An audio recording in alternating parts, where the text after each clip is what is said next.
Good afternoon and welcome to the Cleveland Marshall College of Law and at Cleveland State University panel on the prospects of wider war in the Ukraine. It's been only a few days when you think about it since that conflict has begun, and it seems to have grasped our attention for months. Today, we are privileged to have four of the great experts that are on our faculty discussing international law, economic sanctions, the possibility of cyber war, and the possibility of space war, and a possible wider conflict in Ukraine. I am David Forte, chair of the Dean's Committee, ad hoc committee on informed discourse at the Law College. The committee's charge is to advance the search for truth through informed and civil discourse at the university and at the law school. In addition to this forum that we have here, we also run a faculty forum on a number of essays and topics which may be of interest. That forum is called Your Witness and can be accessed through the major site of Cleveland Marshall College of Law. I invite you to explore that. This afternoon, we are going to be addressed by Milan Asterio, John Plechnik, Brian Ray, and Mark Sundahl. Milan Asterio is the Charles R. Emmerich, Calfee, Halter, and Griswold Professor of Law at Cleveland State University Marshall College of Law. She is a leading expert in international law, is called internationally around the world, especially on issues dealing with international criminal law and piracy. John Plechnik is a widely cited expert on tax law and economic policy. He has been cited by numerous courts, including the United States Supreme Court. Brian Ray is the leader of our Center on Cybersecurity, which has national recognition and national prestige brought to Cleveland Marshall College of Law. He is also an expert on comparative law. And lastly, Brian Sundahl directs the Space Law Center here at Cleveland State University, a fairly exclusive center that we have in the United States.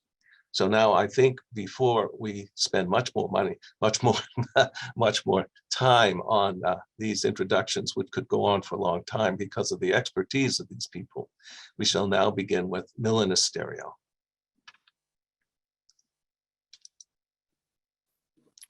Thank you so much, David, for the very kind introduction. It's really a pleasure to be here and to talk about some of the major international law issues related to this pressing and developing topic.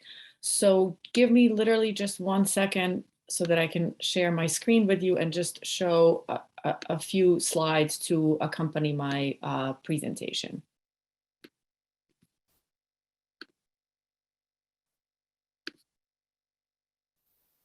Okay, so my remarks, and I will be brief, about 10 minutes, and then I will pass the I will pass the floor along to my colleague, Professor John Plechnik. My remarks will focus on the role of international law in the Russia-Ukraine conflict, or really I should retitle this and talk about it in terms of the Russian invasion of Ukraine. As most of you know, Russia has attacked Ukraine. Russian President Putin has claimed that he wants to demilitarize and denazify Ukraine. Russia had already invaded and occupied Crimea back in 2014, and Russia has also backed two separatist regions, the so-called Donetsk and Luhansk regions, which are also referred to as the Donbass region. These two regions began essentially attempting to claim that they're separate territories, claim that they wanted to separate from Ukraine back in 2004, and Russia has clearly backed these separatist regions and had actually established de facto control over these regions even prior to the invasion now. The 2014 conflict, after Russia attacked Crimea and started using force in Donetsk and Luhansk, the Organization for Cooperation and Security in Europe organized peace negotiations, and a series of protocols called the Minsk Protocols were signed in 2014 and 2015 among the Ukrainian and Russian leadership, and also the leadership of the separatist regions under the auspices of this organization, this European organization called the Organization for Cooperation and Security in Europe. And those protocols called for a ceasefire in those separatist regions and clearly established Ukrainian territorial integrity over those regions and provided for essentially a negotiation of an autonomy regime over those regions, with Ukraine still maintaining sovereignty, but with those regions having autonomy and being able to govern themselves. Putin has now claimed that those protocols have never been implemented and that they are invalid. Under international law, just as a brief parenthesis, that is not a valid argument. Just because a treaty has not been properly implemented does not somehow signify that that treaty is invalid. And then last, but certainly not least, Putin has for years complain about the threat of a NATO expansion. Back in the early 90s, when the Soviet Union collapsed, the then Russian leadership essentially negotiated, although those were soft negotiations, have not taken the form of a binding international treaty, but Russian leadership negotiated with NATO countries, essentially demanded a promise by NATO that NATO would not expand eastward.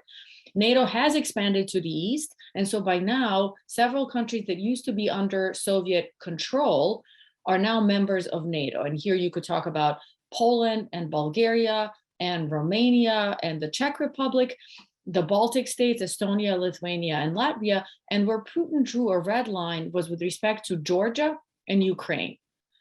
More recently, NATO has been essentially negotiating with Ukraine over Ukrainian possible membership in NATO.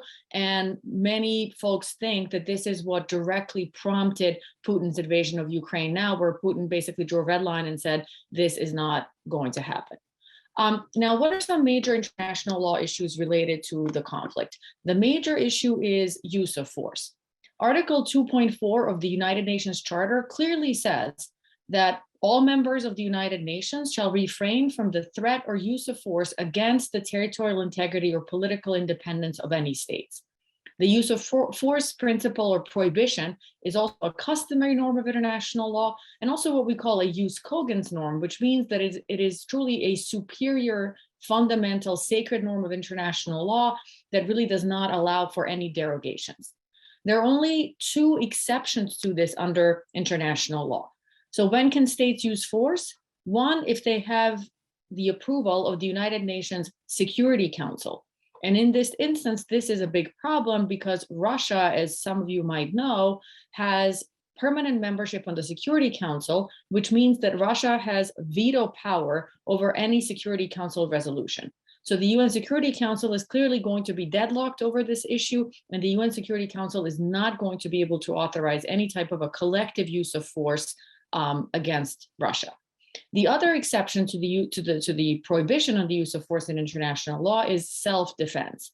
States can use force against other states if they've been the subject of an armed attack, or if they can reasonably demonstrate that they're about to be attacked by another state. In this particular instance, this is clearly not happening. It is Russia that has attacked and invaded Ukraine, so Russia cannot, under any circumstances, claim self-defense. Now, Putin has tried to go there and has tried to construct these clearly wrong arguments where he has claimed how Ukraine is somehow persecuting ethnic Russians and how Ukraine is dangerous. And so his, for example, claim that he's denazifying Ukraine, he's trying to somehow establish that there are these Nazi-like forces and groups operating out of Ukraine that are somehow dangerous. Those are really arguments that have been thoroughly debunked by now that really have no merit, but Putin has very cleverly tried to use the language of international law to justify some of his actions. And then the other two issues that are related to the use of force that I would mention is the use of force through NATO or another regional organization. So there is already precedent for the use of force through NATO. Some of you might remember that in 1999, NATO countries launched a series of airstrikes against the territory of the then Federal Republic of Yugoslavia over the persecution and abuses committed by the Yugoslav leadership at the time against ethnic Kosovar Albanians. And this really had to do with the Kosovo conflict. So NATO countries in the spring of 1999 used airstrikes for about 3 months against the sovereign country, the Federal Republic of Yugoslavia. Those airstrikes, though, were characterized as essentially humanitarian intervention. And so here, just allow me a couple of minutes to talk about humanitarian intervention. It can be argued that humanitarian intervention is an emerging exception under international law to this otherwise general ban on the use of force by states. But I think it's fair to say that A, it is really hard to characterize the current Russian invasion of Ukraine as a humanitarian intervention. And B, even those who believe in the legality or the emerging legality of humanitarian intervention would agree that a humanitarian intervention needs to be structured in a particular way. So that, for example, the intervening nation needs to be able to demonstrate that there is a humanitarian crisis, that the intervening nation needs to build a coalition of other countries that are willing to intervene with it, and that the humanitarian intervention needs to have a clearly limited and delineated scope. And in this instance, it's very hard to argue that Putin somehow is intervening on humanitarian grounds, and all of his announced grounds for intervening have to do with essentially invading Ukraine and installing a pro-Russian leadership in Ukraine. There hasn't been a humanitarian goal, if you will, that has been articulated by Putin. And the other thing that I would mention here regarding NATO is that if Putin were to act against a NATO member, a country that's a member of NATO, so for example, the Baltic states, Lithuania, Latvia, Estonia, those are all members of NATO. If Putin were to act against a NATO member state, then Article 5 of the NATO Charter would be triggered. Article 5 is also known as the so-called Three Musketeers provision, and it basically says that an armed attack against one or more NATO member countries can be considered as an attack on all NATO member states, and other NATO member states then have a duty to basically come to a mutual defense, to defend each other, including through the use of force. And so again, here, Ukraine is not a member of NATO, so Article 5 of the NATO Charter has not been triggered, but if Putin were to act against a NATO member state, such as one of the Baltic countries, then Article 5 of NATO would be triggered, and the United States is a member of the NATO treaty. So if this were to happen, the United States would actually have an obligation under the NATO Charter to use force to help this other NATO member country and use force in a defensive way and come to that country's rescue, along with other NATO member states. And then last thing that I'll mention today, and then I will pass the floor or the virtual floor on to my colleague, Professor John Plechnik, is on this issue of criminal accountability. A very important subfield of international law is this body of law called the International Criminal Law. International criminal law imposes individual criminal accountability on country leaders, military commanders, prime ministers, presidents, if they order the commission of so-called atrocity crimes. The four major atrocity crimes are genocide, war crimes, crimes against humanity, and aggression. And we do have already established a major international criminal court called the International Criminal Court, which is located at The Hague in the Netherlands. The ICC had already begun investigating war crimes in Ukraine, and this was after the Crimean invasion and after Russia used military force in the Donbass region. So the ICC already has jurisdiction over potentially war crimes and crimes against humanity in Ukraine.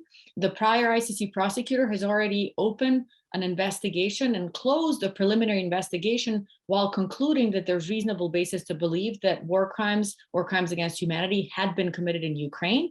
The ICC does not have jurisdiction over the crime of aggression, which arguably is the most important crime here, because the ICC has a much more limited jurisdictional regime over the crime of aggression. But there have been calls recently about establishing a separate international or hybrid tribunal, which could potentially prosecute Russian leaders over the crime of aggression. In the interest of time, I will stop here. I will pass it on to my colleague, Professor John Plechnik, and I look forward to your questions.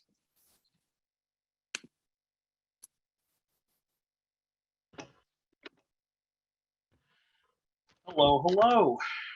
I want to I want to thank everyone for joining us here virtually with Cleveland Marshall. I know that every member of our faculty joins the president of Cleveland State University in standing with and praying for the people of Ukraine as we consider these very serious legal issues related to the Russian invasion of Ukraine.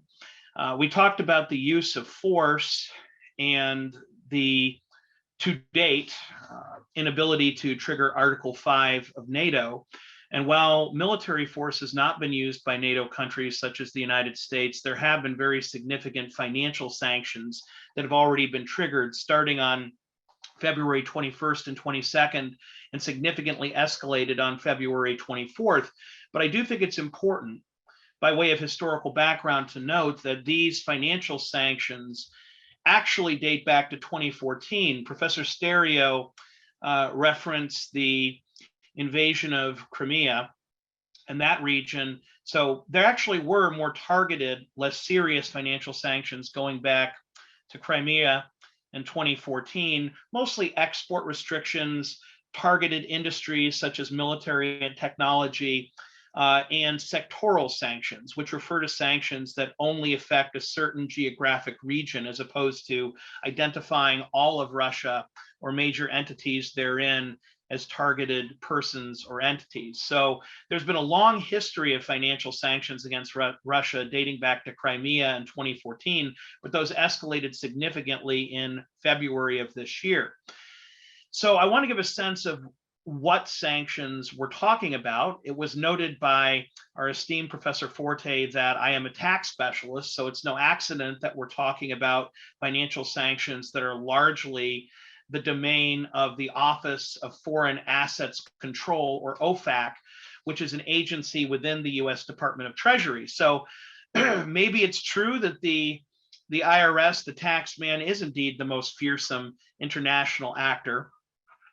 But OFAC has been the principal tool, in addition to visa and other restrictions, that the US has used to date for financial sanctions on the Russian Federation. So starting on the 21st and 22nd, there were very targeted sanctions. I mentioned that Crimea was a sectoral-based sanction, mostly import-export, business dealings in sensitive industries and areas. The same was true with respect to the two separatist regions that Professor Stereo had referenced. They were largely sectoral, limited to those geographies, and so there wasn't a huge financial impact as a result of those early sanctions. It was really February 24th, following the announcements from President Biden, that the OFAC, the Office of Foreign Assets Control, really laid down the law with respect to the Russian Federation. So here's a brief synopsis of what's happened to date. First of all, we have what we call full blocking sanctions, as well as more limited renditions of blocking sanctions that OFAC can levy. I'm not sure if anyone recalls the somewhat popular television series Arrested Development, where one of the protagonists was guilty of quote unquote light treason for building various homes and developments in Iraq. There is a little bit of legal truth to the plotline of that show, in that there were various entities and individuals in Iraq during the Iraq War and previous to it that were subject to full blocking sanctions. And doing business with a sanctioned individual known as someone who is on the SDN or specifically designated persons and blocked persons list is essentially prohibited. And full blocking sanctions basically forbid a US person or entity from dealing with any specially designated person or related party, which is defined to include entities that are more than 50% owned or controlled by those blocked persons. It also imposes a very powerful privately enforced sanction, which is that if you are in possession of property or money that is actually owned by a blocked person, it's the responsibility of the holder to actually freeze those assets. And there's a misconception that OFAC or the Treasury Department actually takes that property, but it's a sanction that's enforced by the person holding it. They're required to report the holding to OFAC. They're required to deny access to the property to the blocked person, but it's actually the private party holding that property that's responsible for holding it back. Now, of course, there are civil penalties as well as criminal sanctions if the private party fails to comply with the full blocking sanction. But it's a pretty remarkable tool that requires private citizens to be aware of who is on the blocked persons list and enforce this freeze of assets with respect to that person. Now, I imagine it would be a very uncomfortable conversation if you were holding millions of dollars or billions of dollars, for that matter, of Vladimir Putin, and he reaches out, calls you up and says, well, it's time for me to make a withdrawal. At this point, you are required to say no. And that's not a hypothetical, because Vladimir Putin, pretty extraordinarily, is one of only a few heads of state, along with Kim Jong-il, having the distinction of being added to the blocked persons list. You've probably seen many of the headlines with respect to super yachts and the Russian oligarchs. It's been one of the more media covered subjects of the luxury items of the Russian oligarchs that have been frozen, but it really applies to all assets, whether it be recreational, financial, military, anything outside of the country that's in the possession of a US person. They are required to hold back and to freeze those assets. And the European Union, the United Kingdom, and most of the US allies have imposed similar restrictions to the blocked persons list and the full blocking sanctions. So you're seeing assets worldwide being frozen. Russia is often referred to its fortress economy and its fourth largest bank of foreign reserves as an ability to back up their currency, the ruble, as well as their economy, and their foreign asset funds in gold and other currencies, once again, are the fourth largest in the world and top out at just about $600 billion, at least previous to this crisis. Those monies are frozen at this point. And so to the extent that the Russian economy or Mr. Putin was relying on those 600 billion in reserves, they're unable to access them at this time. So the full blocking sanctions have operated very powerfully. But in addition to the headlines of the super yachts, Mr. Putin himself and the Russian oligarchs, along with their family members, added to this full blocking list, the more serious sanction was really adding the second largest Russian bank to the full blocking list, as well as the largest Russian bank to more restricted sanctions. That would be SureBank. Why full blocking sanctions weren't imposed on SureBank probably relates to our next major conversation, which is Russian oil exportation. In all likelihood, the reason why we didn't fully block foreign parties, US persons, from dealing with SureBank is that we have not yet made the decision to block the importation of Russian oil, export-import of Russian oil, because the energy sector is so dependent on it. And if we were to do full blocking sanctions on SureBank, it would have been just about impossible for Russian exportation of oil to continue. And so it's likely that the less restrictive sanctions on SureBank relate to the policy choice that has yet to be made as to whether or not we allow Russia to continue to export energy assets, oil in particular. But most of the large Russian banks are subject to full blocking sanctions, which means US parties are prohibited from dealing with them, and that any assets that are held by US persons, as well as countries who are following the US's lead and mimicking our sanction policy, are effectively frozen. That doesn't mean they're permanently confiscated. They may yet be returned, but it's a pretty significant development so far. I see a hand.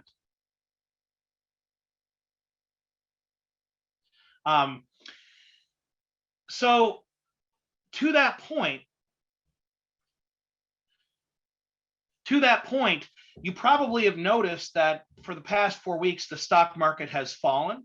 And if we look in real time, we'll see the US market is about 655 points down. That's because yesterday, serious discussions were announced that the United States is considering banning the export of Russian oil, effectively completing our financial sanctions and closing off their last major revenue source from the outside world, it is a significant cost to other nations and even our economy, given that we have, particularly in Europe, but globally, a dependence on Russian energy and oil exports.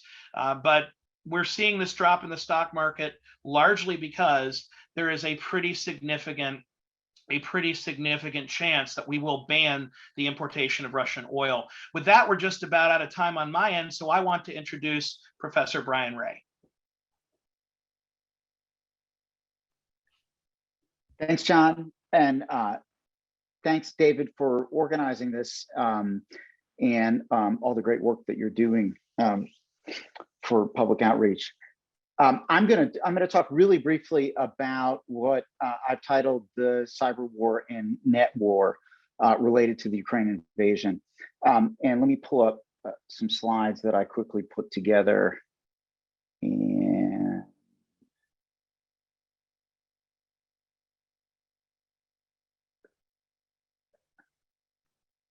whoop, there we go. Okay, so I'm going to distinguish between cyber war and net war here in a minute, but let me talk about the cyber war. And we all expected, as this as the potential invasion and the risk of invasion was escalating, there was lots and lots of discussion and active preparation around the globe for what we expected to be a pretty significant escalation of cyber conflict if and when Putin invaded Ukraine. And even if he didn't, there was speculation that as an alternative, he might simply escalate on the cyber side. And so here are some headlines from various media sources and prediction of something like a cyber Pearl Harbor. Well, it didn't happen, and it hasn't happened yet. So why is that? Why have we not seen either the massive cyber attack to disrupt substantially communications and other physical assets within Ukraine, or even some kind of significant attack outside of Ukraine on Western powers? Well, no one's really sure, and it came as a surprise. There's a recent article in the Washington Post that sort of calls together a set of conversations that have been taking place by cybersecurity experts, trying to figure it out, trying to think through, well, why hasn't it happened? Well, initially the thinking was potentially that Russia was trying to preserve the communication infrastructure within Ukraine in order to enable itself to be able to use those assets after what it clearly thought was what Putin clearly thought was going to be a fairly quick and easy campaign. Well, that went by the wayside once Putin began escalating and attacking civilian targets, and in particular communication targets. So it's clear that Russia is trying to take down the communications network, but they're doing it with bombs and physical attacks, traditional military attacks, not cyber attacks. So they haven't deployed any new large-scale capabilities in that respect. Another thing was, well, maybe Putin didn't want to escalate things, didn't want to, reach for these tools because, as we saw in 2014 with a massive attack on Ukraine, the NotPetya that they couldn't control, and it percolated throughout the world, including into Russia. Maybe there was concern that Putin didn't want to escalate. Well, once he put his nuclear forces on high alert, that went by the wayside, because of course, if he's willing to put nuclear forces and rattle that saber, cyber looks like small potatoes. And so maybe it is going on. Maybe we just don't know, right? That's the nature of cybersecurity. There could be a range of vulnerabilities that have been exploited that's giving Russia some significant insight and visibility into internal Ukrainian operations, both civil and military. Or maybe there's some kind of back and forth with Russia exercising some significant exploits and Ukraine, supported by the West, defending against them, and we're just not seeing that. Those don't seem all that likely either, but it's certainly possible, right? It's certainly possible. We haven't seen it. And then another big theory is, well, maybe it's yet to come.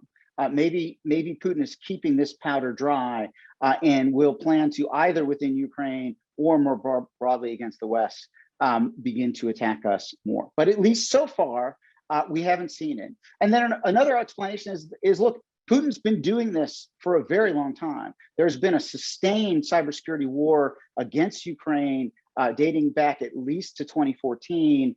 And maybe that's all there is. Maybe those major attacks have already been deployed. We know there was an escalation of attempts leading up to the actual invasion. And in fact, a new form of wiperware, which just simply is designed to render inoperable systems that Microsoft discovered and was able to largely diffuse within Ukraine. So maybe that's all there is, and there isn't more to come.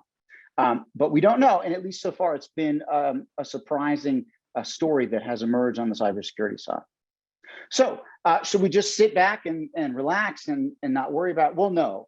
The Cybersecurity Infrastructure Security Agency early on issued a what it's calling shields up warning to especially critical infrastructure, but also organizations throughout the United States.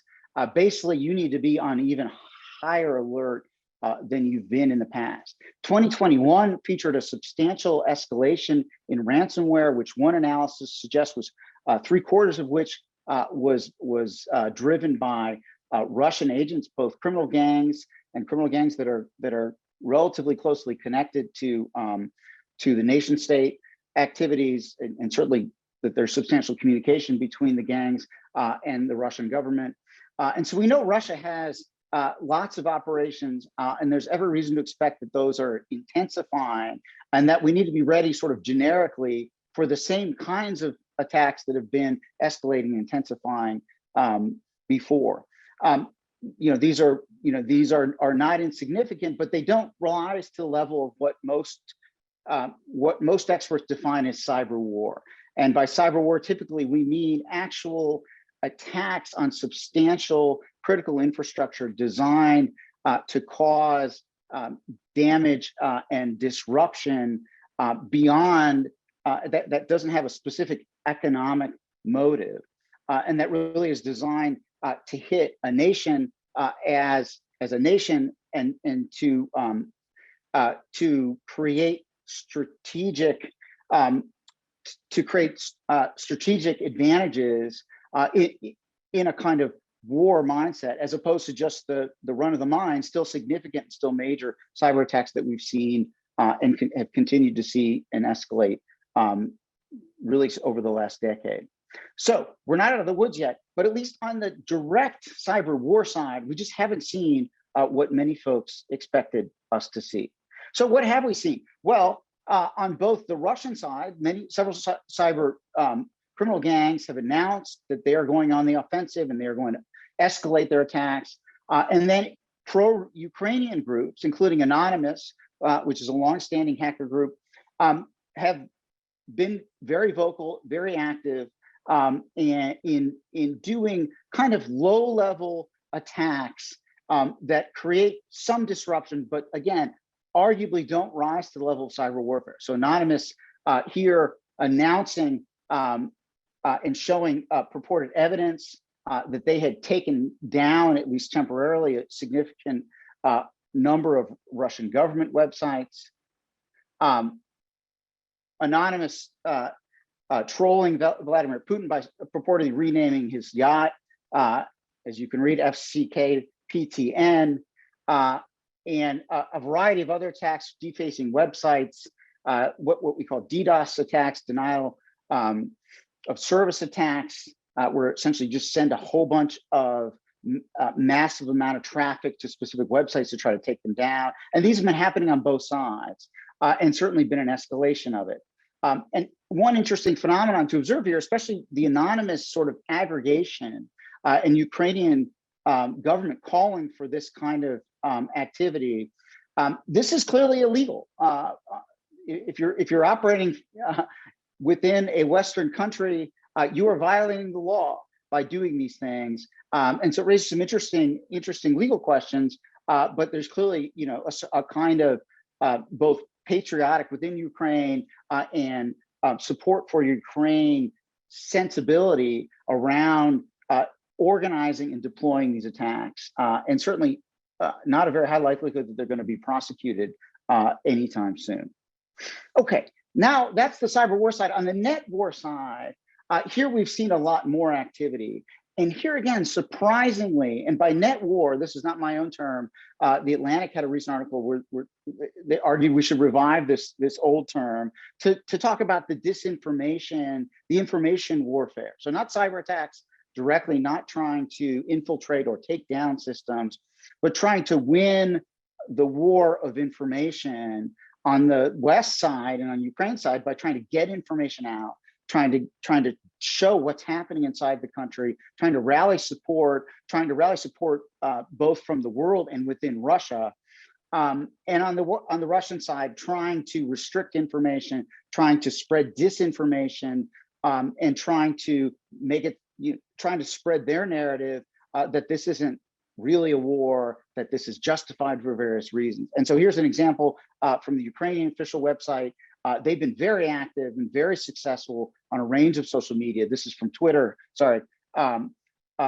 Really, again, the perception is that they're winning this war, and Russia historically has been very good at it. Most prominently in the 2016 campaign, there was large amounts of Russian disinformation that was relatively successful within the United States. And here in this global conflict, we're seeing Ukraine with much more limited resources and far less substantial capabilities winning the net war, at least so far.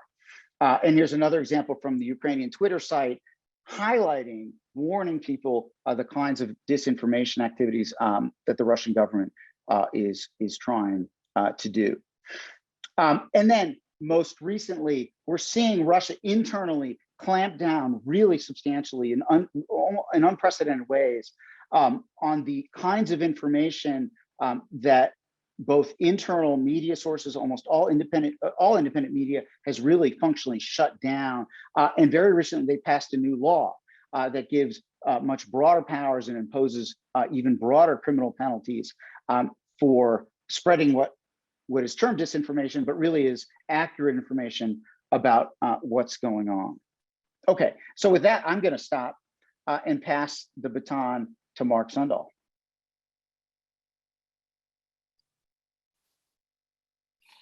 Thank you so much, Brian. Thank you to David for putting this together. I want to allow plenty of room for questions, so I'm going to move through this pretty quickly. I will assume that everyone understands that all of civil society is reliant on space infrastructure for telecommunications, media, GPS, payment systems, on, and that also the military, and this includes the Russian and Ukrainian military, rely on satellites for communication, logistics, navigation, missile guidance, surveillance, and satellites providing these services are currently being used by both sides. I know that Ukraine has gone to American remote sensing companies to ask for photographs of the Russian side of the conflict. And of course, the Russians are using satellite technology as well. So this is already being used, space is being used in this conflict, but we fear that these satellites can also be targeted, either by kinetic weapons or electromagnetic weapons. But let me give you a quick run through on what has been a very busy week in monitoring the effect of the Russia-Ukraine conflict on space. And this is what's happening. Russia threatened to pull out of the International Space Station and even posted online an animated video of the Russian module, which provides propulsion to the space station. They posted this video of the Russian module disconnecting from the International Space Station. And the director of Roscosmos, the Russian space agency, made the statement that when it falls, it's probably going to fall in the United States or Europe because it's not flying over Russia. In the meantime, SpaceX, Elon Musk stepped up and said that they'd be glad to replace the Russian modules with its Dragon spacecraft and provide the necessary thrust to keep the space station in orbit.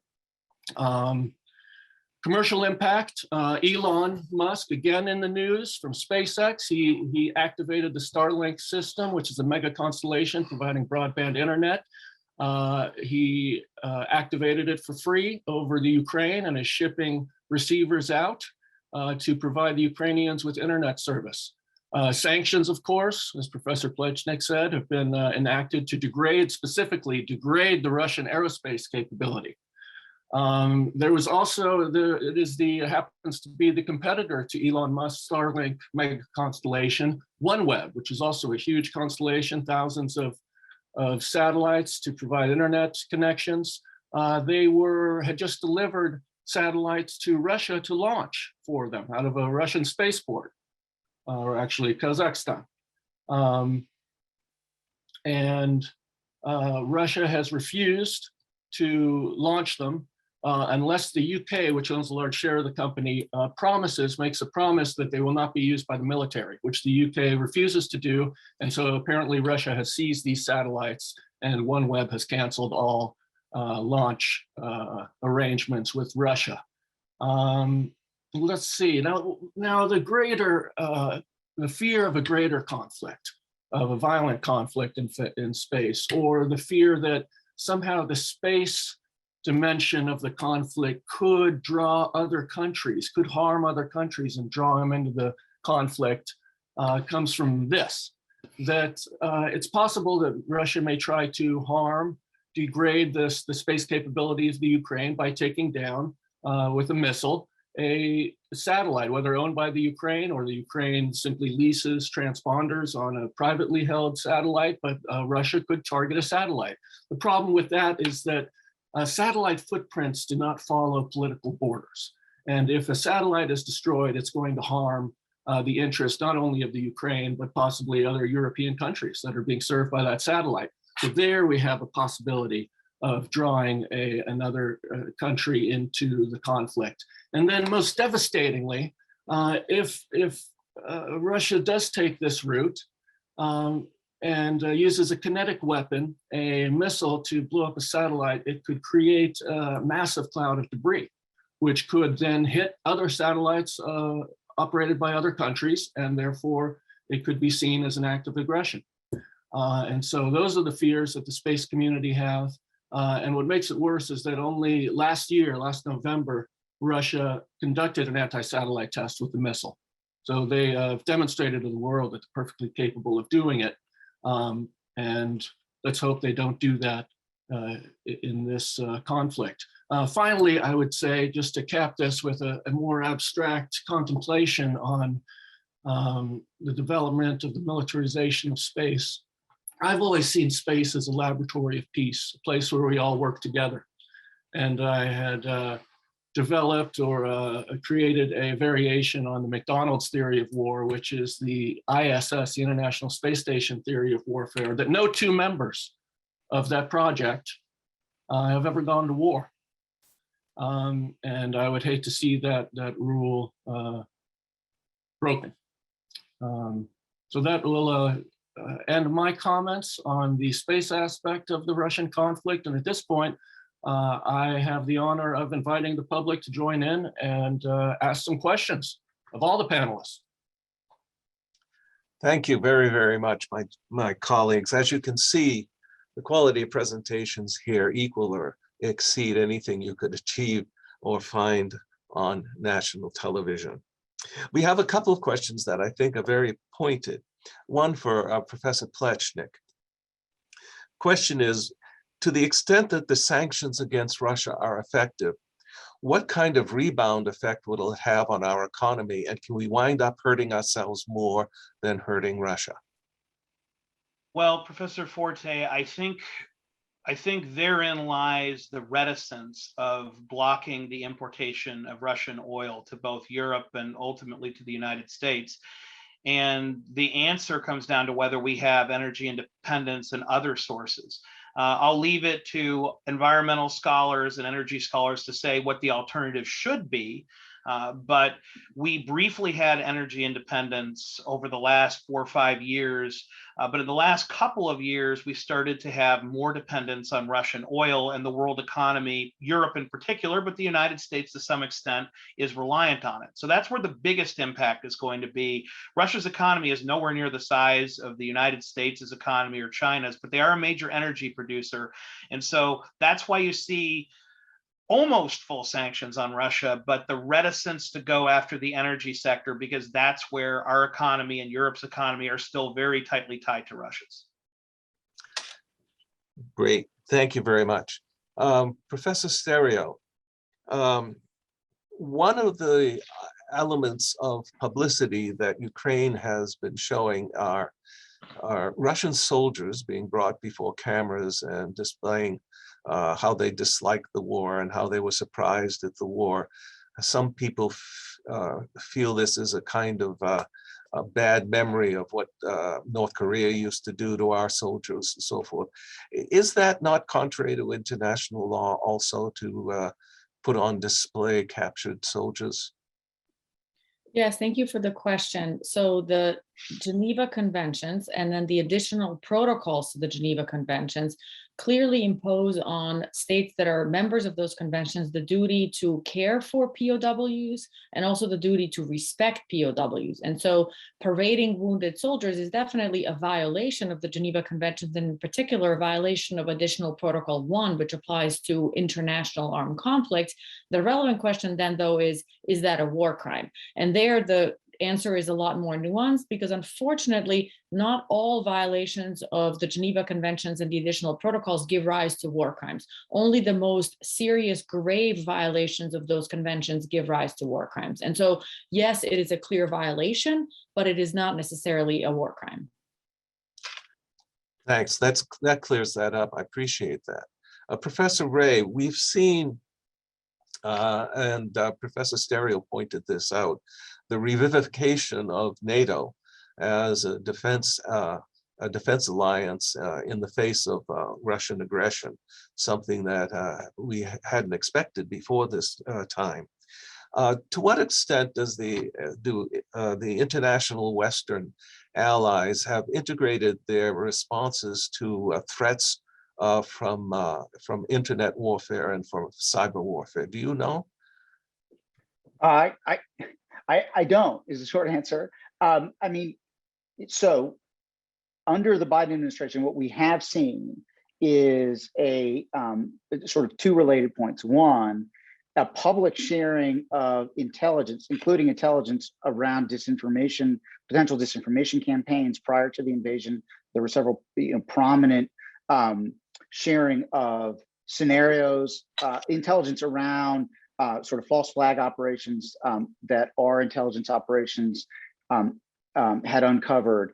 And there's at least evidence that there's increased cooperation and even more sharing among NATO allies than there had been in the past as a result of the impending conflict and now the new conflict. In terms of cyber capabilities, we know that there were public reports that the US and the UK actively deployed advisors to Ukraine, and were working together to help Ukraine prior to the conflict. But in terms of to what extent they're actually integrating cyber preparedness and cyber operations, I mean, beyond what's happened before, it's not clear, although it seems likely that may well be another result of the conflict.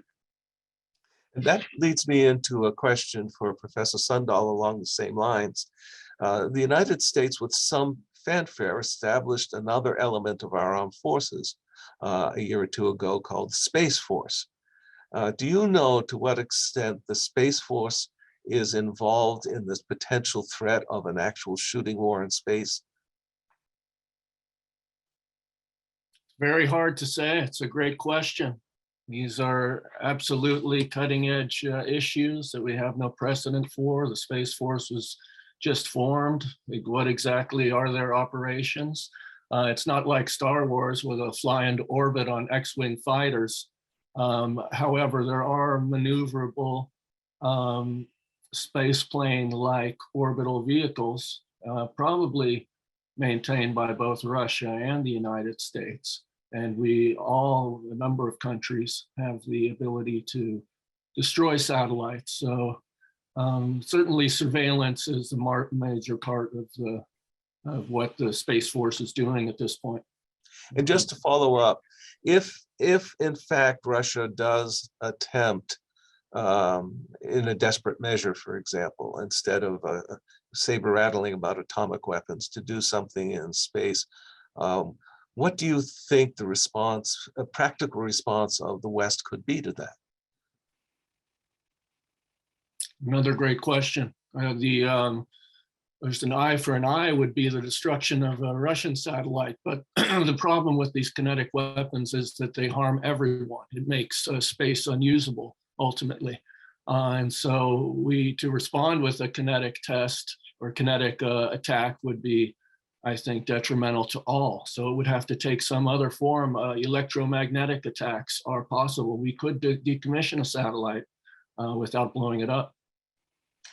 Okay, and lastly, suppose we got a phone call later this afternoon from the Secretary of State asking that the four of you be flown down to Washington, him having seen this presentation. And he would ask each of you briefly your advice of what the United States policy should do in the immediate future in relation to this conflict. In terms of international law, say from Professor Stereo. So I'll begin with Professor Stereo. What would your advice be of our next steps in this conflict to the Secretary of State? Yes, thank you for that truly excellent question. That is the million-dollar question. The problem in a situation like this is that we're dealing with a superpower, as most of our colleagues have also mentioned. Doing anything against Russia has serious repercussions for the country intervening. So whether it's using military force against Russia, whether it's using sanctions, economic sanctions, all of that has very serious repercussions. And so that's why we have to be extremely cautious and careful in our approach. So I would say continue to use the full force of economic sanctions, which will hopefully start to hurt Putin's bankers enough so that they tell him, hey, knock it off, go back home, essentially. So continue to use sanctions, work carefully with our NATO allies. And here I cannot emphasize enough the importance of a military alliance such as NATO in this conflict. Work in our NATO allies to be essentially ready to mount a response should there be an attack on a NATO country.